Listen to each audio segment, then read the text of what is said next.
Vamos abrir a palavra no livro de Gênesis, primeiro livro da Bíblia,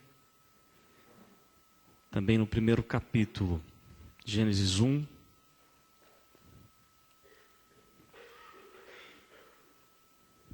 Nós vamos ler dos versos 26 a 28. Gênesis 1, 26 a 28. Nos diz assim a palavra do Senhor. Também disse Deus: façamos o homem à nossa imagem, conforme a nossa semelhança. Tenha ele domínio sobre os peixes do mar, sobre as aves dos céus, sobre os animais domésticos, sobre toda a terra e sobre todos os répteis que rastejam pela terra. Criou Deus, pois, o homem à sua imagem, a imagem de Deus o criou. Homem e mulher os criou. E Deus os abençoou e lhes disse: sede fecundos, multiplicai-vos, enchei a terra e sujeitai-a. Dominai sobre os peixes do mar, sobre as aves dos céus e sobre todo o animal que rasteja pela terra. Nosso tema desse mês é família mais do que casa. Nosso objetivo é falarmos um pouco sobre a vontade de Deus, o plano de Deus para a família, porque a família é projeto do Senhor. Família nasceu no coração de Deus. E esse é o texto principal, porque quando o Senhor criou o homem e criou todas as coisas, Ele fez tudo perfeito. Não havia pecado, não havia problemas, não havia defeito, não havia temperamentos ruins, não havia aquilo que acontece com a gente dentro de casa. Nem sempre a gente está bom para um relacionamento, mas aqui Deus criou tudo perfeito. Deus criou a família de maneira perfeita. E a pergunta que fica para a gente é: o que estão fazendo com a família? O que a nossa sociedade, ou quem sabe o que nós estamos fazendo com a nossa família? O que estão fazendo com a família? Talvez seja a família o projeto de Deus mais importante, porque nós vemos que é o mais atacado por Satanás. Quantas bobagens são faladas com respeito à família, casamento, filhos, educação de filhos. Quantas coisas ruins estão acontecendo dentro das casas, dentro dos lares. E eu queria compartilhar com a igreja um vídeo, antes de falarmos. Aliás, eu não tenho a pretensão de fazer nenhum sermão hoje, não. Nós vamos ver um vídeo. E logo após eu queria trabalhar alguns textos, falar rapidamente sobre alguns textos, alguns dos muitos textos que encontramos na palavra com respeito à família.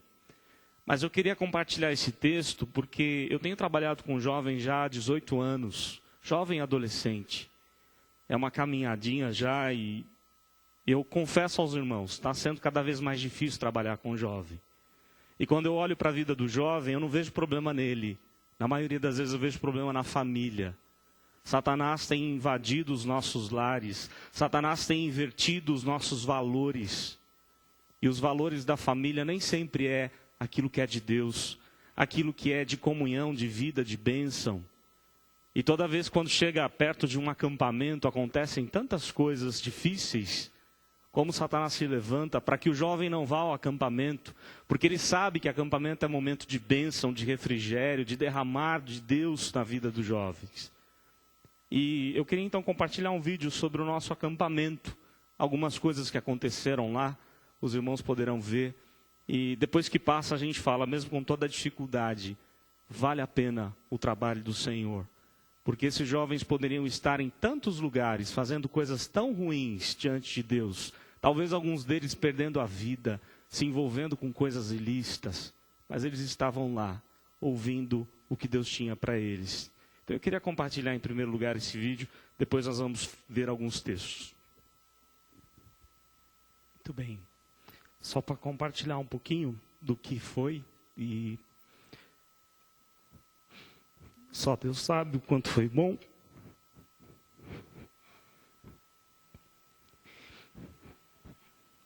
E eu estive pensando o seguinte: talvez alguns pais dariam a vida para que o seu filho tivesse num acampamento como esse. Porque há pouco tempo nós tivemos uma tragédia no nosso país, onde o jovem não estava no acampamento, o jovem estava numa balada. E eu creio que os pais desses jovens dariam a vida para ver o seu filho aos pés de Jesus. A família tem sido atacada pelo inimigo porque ela é projeto de Deus. E o inimigo mais ataca os nossos filhos porque ele sabe que nós somos maduros. Ele sabe que dificilmente alguém com 30, 40, 50, 60 anos de fé vai apostatar-se da fé. Mas ele sabe que é nessa hora de adolescência, de mocidade, quando eles precisam tomar as principais decisões da vida, a chance deles tomarem as decisões erradas é muito grande. E é ali que o inimigo vai semear, vai trazer confusão, engano, vai trazer morte.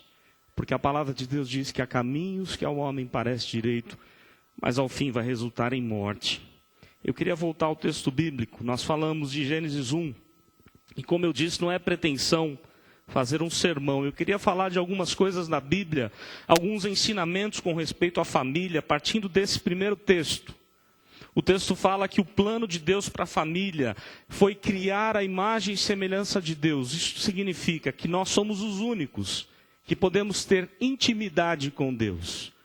A criação toda, ou de toda a criação, só o homem pode ter intimidade com o Senhor. Só ele foi criado à imagem e semelhança do Senhor. O texto diz isto, que nós somos a imagem e semelhança do Senhor. E nós devemos dominar aquilo que Deus criou. Para isso que existe a família, para cumprir o propósito de Deus na terra, para governar com Deus tudo aquilo que Deus criou. E aí, pulando um pouquinho, como eu disse, nós vamos ver alguns textos. Eu queria que nós abríssemos agora em Gênesis capítulo 2. Gênesis 2. E o verso 24. Poderíamos ler do 18 em diante, mas eu queria apenas frisar o verso 24. Capítulo 2, 24. Por isso deixa o homem pai e mãe e se une à sua mulher, tornando-se os dois uma só carne. Algumas coisas são bastante relevantes aqui. O texto diz que não era bom que o homem estivesse só, e por isso Deus fez alguém para abençoar o homem, para capacitar o homem a cumprir os propósitos que Deus havia feito. Sem a mulher, o homem jamais conseguiria atingir os objetivos de Deus. E Deus então vai e cria a mulher para ser auxiliadora idônea, alguém como ele, mas alguém queria completá-lo, alguém queria ser representante de Deus. Quando Adão viu aquela bênção que Deus criou, ele entendeu que Deus o amou, que Deus criou alguém para estar com ele, uma representante do próprio Deus. A mulher simbolizava para o homem que Deus estaria ao seu lado. Aliás, a palavra auxiliadora aparece mais para Deus do que para a mulher. A mulher, auxiliando o seu esposo, ela está cumprindo com o propósito de Deus. Ela representa a Deus dentro da sua própria casa. Mas o homem tem que liderar. Por isso o texto diz, deixa o homem pai e mãe e se une à sua mulher. Como a gente tem visto hoje, os homens dependendo ainda dos seus pais, dependendo em todos os sentidos dos seus pais. A família é para ver maturidade, é para que o homem lidere. Ele tem que ser o cabeça espiritual. O papel dele é governar sua esposa, governar seus filhos no caminho do Senhor. Mas infelizmente o que acontece na sociedade como um todo, nós não percebemos que é isso que tem acontecido.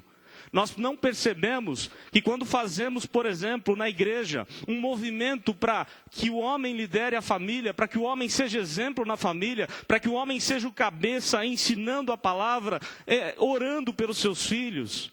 Na maioria das vezes acontece, a mulher toma a frente, a mulher toma a dianteira.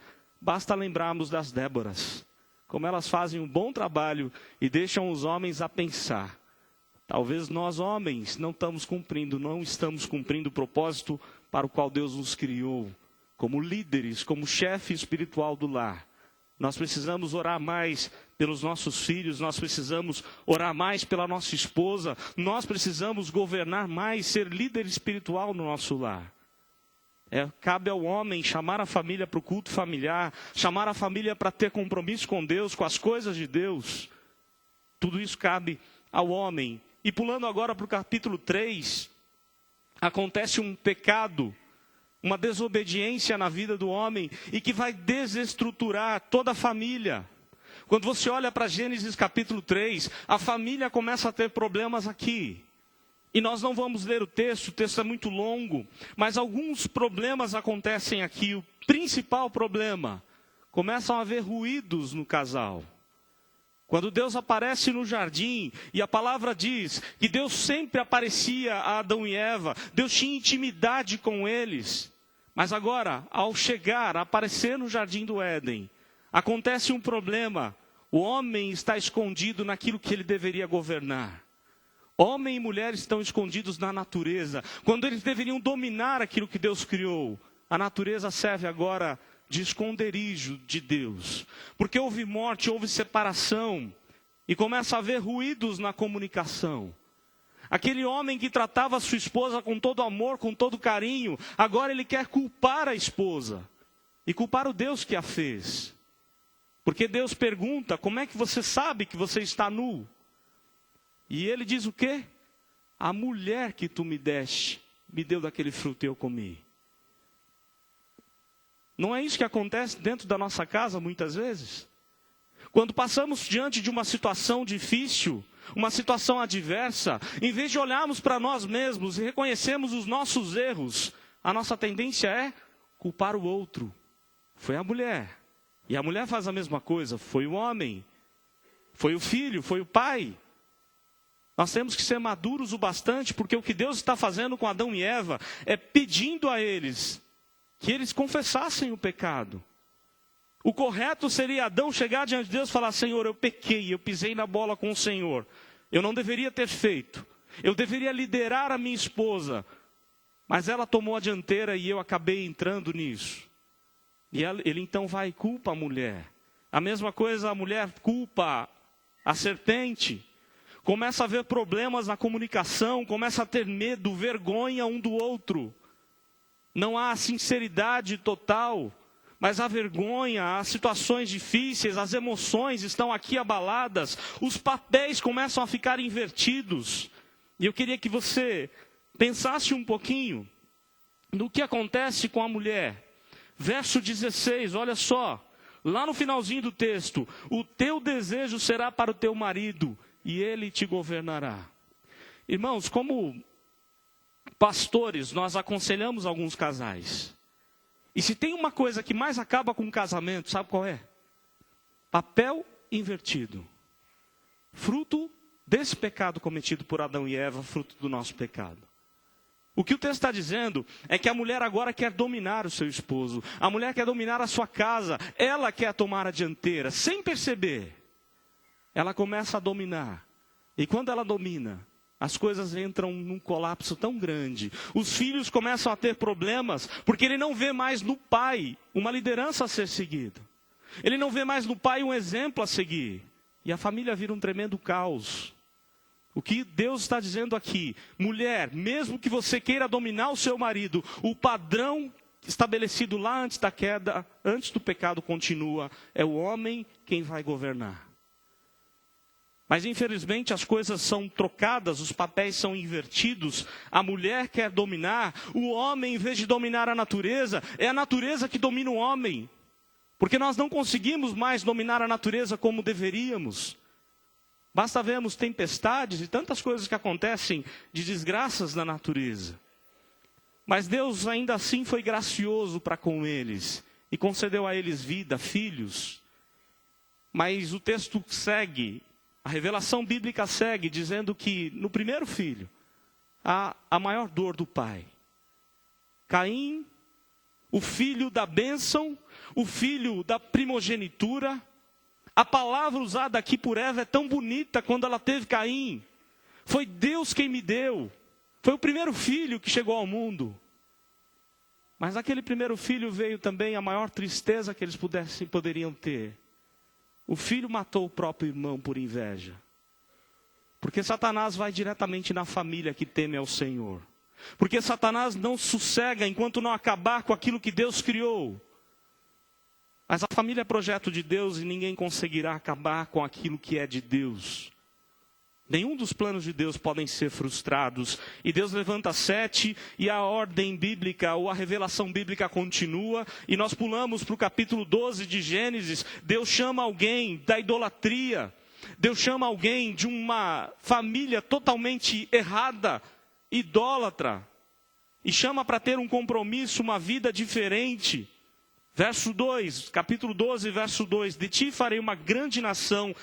Te abençoarei, te engrandecerei o nome, sê tu uma bênção. Abraão tinha que ser bênção para a sua vida, para a sua descendência. Toda a descendência de Abraão seria abençoada se Abraão andasse com o Senhor. Mas nós vemos algumas coisas acontecendo na família de Abraão, na descendência de Abraão. Basta lembrarmos o que aconteceu com Jacó e Esaú. Como não se davam bem desde o ventre. Como Satanás semeou na vida de Jacó, de Esaú, na família de Isaac e de Rebeca. Como eles não tinham sabedoria para lidar com seus filhos. O pai preferia Esaú, a mãe preferia Jacó. Pais preferindo um filho do que o outro. Não é esse o plano de Deus. Não é esse o amor que Deus quer dentro da casa, dentro do lar.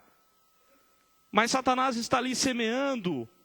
E se Jacó não vai embora, ele seria com certeza morto pelo seu próprio irmão. Mais um crime aconteceria. Depois nós vemos, um pouco adiante, capítulo 45, José, que foi vendido pelos seus irmãos. José experimenta a bênção do Senhor, apesar das maldições que sobrevieram através daquilo que seus irmãos fizeram, vendendo-o como escravo. Capítulo 45, verso 5. Agora, pois, não vos entristeçais, nem vos irriteis contra vós mesmos, por me haverdes vendido para aqui, porque para a conservação da vida Deus me enviou adiante de vós. Deus pode transformar a maldição dentro da família em bênção. Deus é o único que pode transformar os nossos problemas em bênção. Não importa a situação em que vivamos, não importa como está o nosso casamento, não importa como está o nosso relacionamento com os nossos filhos, com os irmãos. O único que pode trazer bênção é Deus. E José reconhece isso. Ele disse, vocês intentaram o mal contra mim, mas Deus transformou em bênção. Se eu não viesse para cá, todos nós morreríamos de fome. Depois nós caminhamos com a saída do povo de Deus lá do Egito. Eu vou citar alguns episódios que os irmãos devem lembrar, ou pelo menos boa parte deve lembrar. Quando os filhos do sacerdote, ou do sumo sacerdote Arão, irmão de Moisés, brincam com as coisas de Deus. Vejam onde Satanás está semeando. Ele vai diretamente no líder, ele vai diretamente naquele que deveria dar mais exemplo. E ele vai na família de Arão, e faz com que os 2 filhos de Arão brinquem com as coisas de Deus. E lá no texto de Levítico, capítulo 10, Nadab e Abiú são mortos, porque zombaram de Deus. E a Bíblia diz, de Deus não se zomba, o que o homem semear, isso também se fará. Como muitas vezes nós brincamos ou não levamos a sério a presença santa do Senhor. Mas a caminhada do Senhor continua, e nós nos encontramos agora em Josué. Eu queria que a igreja abrisse Josué, capítulo 24, verso 15. Livro de Josué. Eles entraram na terra prometida, eles adquiriram a promessa de Deus. E no capítulo 24, verso 15, o texto da palavra de Deus diz, porém, se vos parece mal servir ao Senhor, escolhei hoje a quem sirvais, aos deuses a quem serviram vossos pais que estavam além do Eufrates, ou aos deuses dos amorreus, em cuja terra habitais, eu e a minha casa serviremos ao Senhor. Será que você pode dizer isso como líder da sua casa? Eu e a minha casa não vamos servir a outro senão ao Deus vivo, verdadeiro. Será que você, jovem, já está projetando isso para a sua vida? Porque quem sabe você está pensando assim, ainda falta muito tempo para eu casar. Eu preciso me formar na faculdade daqui a 5, 10, 15 anos. Vou demorar para casar. Mas será que você já está trabalhando a sua vida com Deus dessa maneira, para que você possa dizer com toda certeza, quando eu casar, eu e a minha casa vai servir ao Senhor. Nós não vamos servir a deuses estranhos, porque só o Senhor é Deus. Será que nós já temos esse servir de Deus na nossa vida hoje? Porque a caminhada continua, e lá no livro de Juízes, nós lemos que uma geração nasceu, depois de Josué, quando Josué morreu, uma geração nasceu que não conhecia o Senhor. Os pais não falaram dos feitos de Deus para eles. Os pais não levaram os filhos para a escola dominical. Os pais não falaram das histórias magníficas de Deus na vida deles. Os pais não contaram dos milagres de Deus lá com Moisés. Será que nós, pais, hoje, estamos gastando tempo para investir na vida espiritual dos nossos filhos? Ou investimos pagando cursos e mais cursos? Queremos vê-los formados em diversas áreas. Mas eles não sabem nada de Deus, de Bíblia, daquilo que Deus faz na nossa vida. Uma geração nasceu que não conhecia ao Senhor. Nos diz o livro de Juízes 2, versos de 8 a 10. Mas a caminhada continua. E de novo, um líder do povo de Deus, o sacerdote Eli, experimenta a tristeza dentro da sua casa. Quando alguém chega para ele e diz para o sacerdote Eli que os filhos dele haviam morrido. Mas pior tristeza não foi nem essa.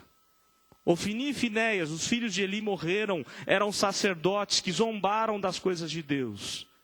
Mas o pior para Eli foi que a arca do Senhor foi roubada por irresponsabilidade dos seus filhos. E aí todo o contexto, e o neto de Eli nasce, e o nome que é dado a ele é Icabode, foi-se a glória de Israel.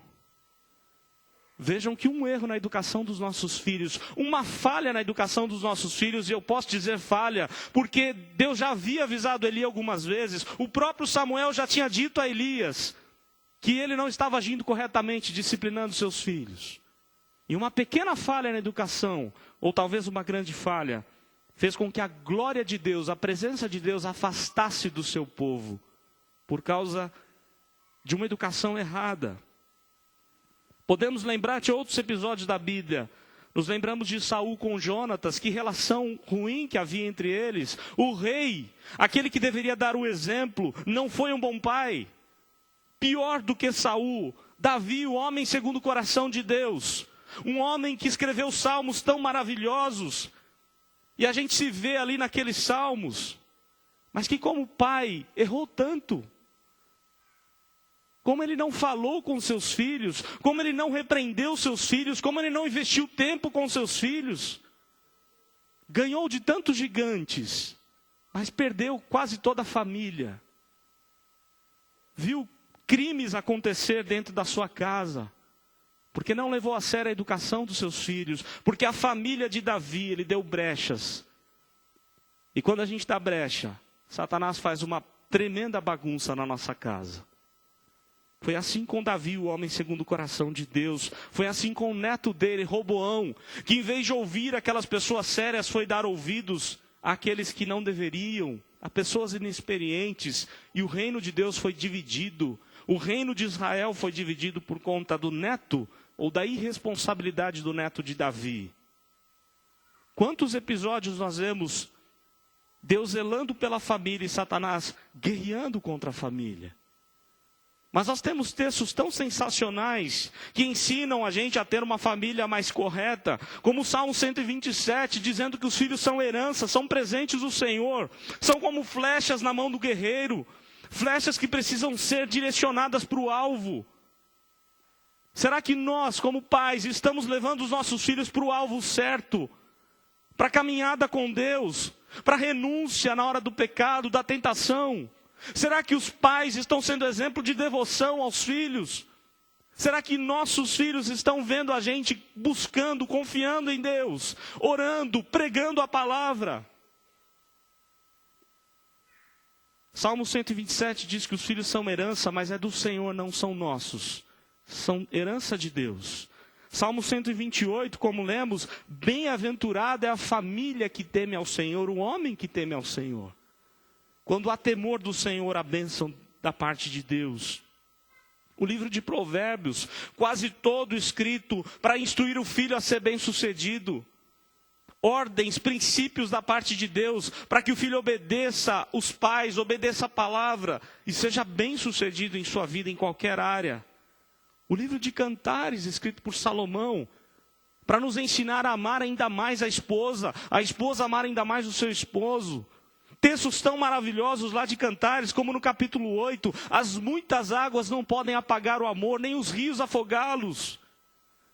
Em outras palavras, mesmo que as tribulações cheguem dentro da nossa casa, no nosso casamento, ainda assim, nada vai poder apagar o amor que o Senhor criou, que o Senhor colocou na nossa vida. Será que nós estamos dispostos a pagar o preço? A viver por toda a eternidade, ou pelo menos até quando Deus os chamar, com a pessoa a quem Deus nos deu de presente? Mesmo diante das lutas, das tribulações, das dificuldades, cultivar o amor de um para com o outro. Tudo é questão de pagar o preço. E a palavra ensina tantas coisas mais, como o profeta Isaías, falando de um tempo tão maravilhoso, tão sensacional, Isaías 44, verso 3. O tempo que nós vivemos, o tempo que você vive. Eis que derramarei água sobre o sedento, torrente sobre a terra seca, o meu espírito sobre a tua posteridade, a minha bênção sobre a tua descendência. Será que nós estamos vivendo esse derramar do Espírito de Deus? Esse é o tempo profetizado por Isaías. O Espírito foi derramado sem medida. Aquela bênção que estava sobre o profeta, o sacerdote e rei, está sobre cada um de nós que temos Jesus. Mas Isaías deixa bem claro: eis que derramarei água sobre o sedento. Se você não tiver sede de Deus, Deus não vai derramar a bênção. Deus não vai derramar do seu espírito, porque é preciso ter sede, buscar ao Senhor enquanto se pode achar, buscá-lo com todo o nosso coração. Mas a gente busca tantas coisas no nosso dia a dia. A gente busca ser um baita profissional, a gente busca ganhar dinheiro, crescer na nossa carreira, estudar e conquistar tantas coisas boas e importantes da vida. Mas nem sempre a gente tem sede de Deus. Nem sempre a gente tem sede do Deus vivo, conforme diz ao salmista. Principalmente nós pais, se não tivermos sede de Deus, Deus não vai derramar a bênção sobre a nossa posteridade. Diz o texto de Isaías: eis que derramarei água sobre o sedento, torrente sobre a terra seca, do meu espírito sobre a tua descendência e a minha bênção sobre a tua posteridade. Podemos pensar em Malaquias, que vai fechar o Velho Testamento com uma palavra de bênção para a família. Porque o propósito de Deus é abençoar a família, e Malaquias diz que o coração dos pais seriam convertidos aos filhos, os filhos aos pais. Eu quero dizer agora para os filhos: filhos, não percam a bênção dos seus pais. Vocês vivem na época em que Malaquias profetizou. A bênção de poder conversar com os pais, de ter os pais convertidos aos filhos, os pais sempre atentos a conversar com seus filhos. Muito mais do que até a minha época de jovem, de adolescente, quando o pai era aquela figura distante, brava, que a gente não podia muito se aproximar dele. Hoje você pode ter acesso aos seus pais. Você pode conversar com eles sobre sexo, sobre drogas, sobre família, namoro e tantas coisas boas. Aproveite a bênção. Porque esse é o tempo profetizado por Malaquias. Os pais estão convertidos aos filhos, o coração dos filhos convertidos aos pais. E chega o Novo Testamento. E eu queria lembrar algumas coisas do Novo Testamento com respeito à família. Não poderia deixar de falar do principal personagem, aquele que mais amou a família, aquele que mais deu exemplo, aquele que mais cuidou da família, que é o Senhor Jesus. A ponto de iniciar o seu ministério num casamento, numa festa de casamento, quando a vergonha estava instaurada, quando a tristeza estava ali instaurada naquele casamento em Caná da Galileia, e o Senhor Jesus vai e faz com que a água se torne vinho, porque havia acabado o vinho. A festa seria, como dizemos hoje, um verdadeiro fiasco. Mas Jesus entrou naquele casamento, Jesus fez um milagre, para dizer que ele, até hoje, ele quer fazer milagres nos casamentos. E eu posso dizer com toda certeza a você, baseado até numa frase do pastor Adão Carlos, Não há casamento tão bom que Deus não possa melhorar. E nem casamento tão ruim que Deus não possa restaurar. Porque Jesus entra no casamento e faz milagres. O Senhor Jesus entrou naquela festa de casamento, iniciou seu ministério ali. O Senhor Jesus, quando viu aquela viúva triste, abatida, porque além de ser viúva, ela tinha perdido o seu único filho. O Senhor Jesus olhou para a dor daquela mulher e restaurou a sua alegria, trazendo de novo a vida do seu filho. O Senhor Jesus cuidava tanto da família, que Ele libertou filhos oprimidos. Quantos traziam seus filhos? Como aquele homem que trouxe o filho que se jogava ao fogo. E nenhum dos discípulos conseguiu libertar. E o Senhor Jesus vai e liberta. E devolve ao Pai com toda a paz. Como aquele jovem endemoniado gadareno com uma legião de demônios. E o Senhor Jesus restaura a vida daquele homem e diz a ele: volta para sua casa, volta para sua família, volta para os seus e conta o que Deus fez.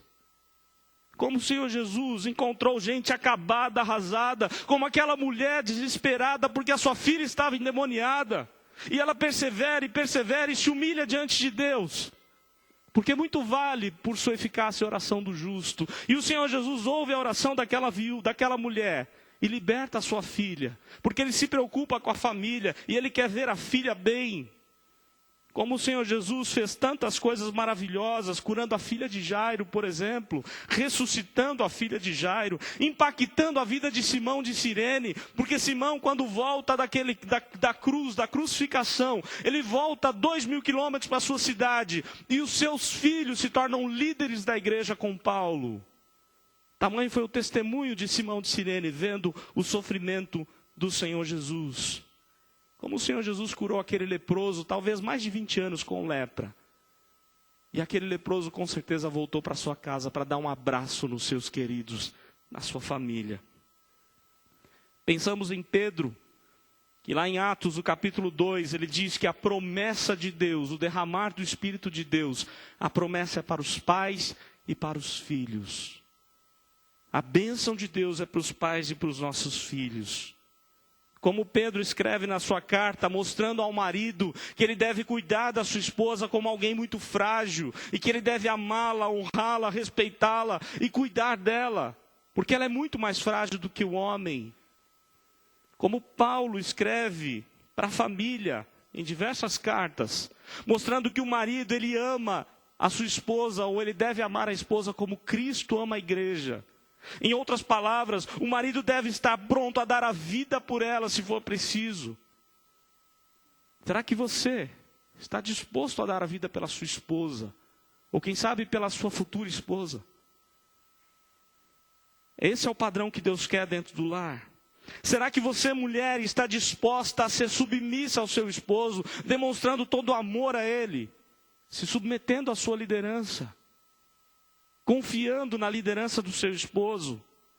Será que você, filho, está amando a Deus e aos seus pais de tal maneira pronto a obedecê-los?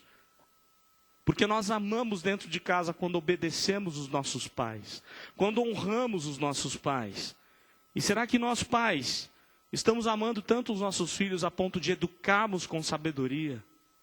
E educar com sabedoria significa muitas vezes dizer não. Infelizmente, o que mais a gente tem visto hoje nos nossos dias é filho mandando em pai. É filho desrespeitando o pai, é filho batendo em pai.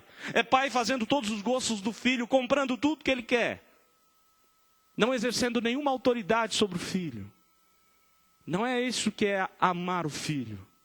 A Bíblia diz que Deus disciplina quem Ele ama. Se você é pai, discipline seus filhos, com muito amor, com muita sabedoria, mas discipline os seus filhos. Poderíamos pensar em tantos outros textos, como o Êxodo 19, o casamento de Deus com o seu povo, textos que falam da igreja como a noiva de Cristo. E poderíamos fechar com o livro do Apocalipse, que diz que um dia Deus vai tabernacular com a gente, vai viver com a gente, numa só família. Família é projeto de Deus. E eu peguei apenas alguns episódios, alguns textos da palavra de Deus, os quais mostram quanto Satanás se irrita com a família, mas o quanto Deus tem bênção para nos dar na família, ainda mais na nossa época, com tantas promessas maravilhosas com respeito à família. Deus tem bênção para o seu casamento, Deus tem bênção para os seus filhos, Deus tem bênção para a nossa vida familiar. Mas a gente tem que fazer a vontade de Deus. Construir a nossa casa na rocha, que é Jesus. Que Deus nos ajude, que Deus nos ensine, que Deus nos dê sabedoria e conhecimento da palavra, para saber agir como esposo, esposa, como pais, filhos, como irmãos. Que saibamos agir conforme a vontade de Deus. Que Deus nos abençoe. Coral.